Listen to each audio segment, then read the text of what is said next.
Hello and welcome to Piko Tutorials. In today's tutorial, I'll show you how to add a bookmark and also add an associated screen capture or screen grab. What you'll do is to select an associated camera for the image that you'd like to bookmark or screen grab. You'll scroll in using your mouse or using the calendar icon like I did. You'll go to the specific time that you'd like to capture the still image, and up here you'll see a camera icon. You'll click that and it'll let you export the still image.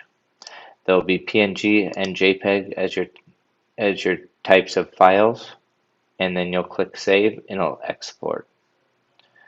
To bookmark an associated section, you'll right click, select Mark Selection Start, right click, select Mark Selection End, and then in that section you'll see an Add Bookmark.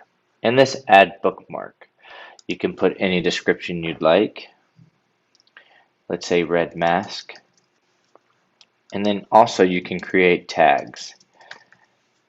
So as you can see, now in my bookmark section, it is tagged red mask bookmark. Thank you for watching Piko Tutorials. If you would like to watch more how-to videos around Piko, please click here for our tutorial channel, or you can visit us here at picobms.com for more documentation and downloads.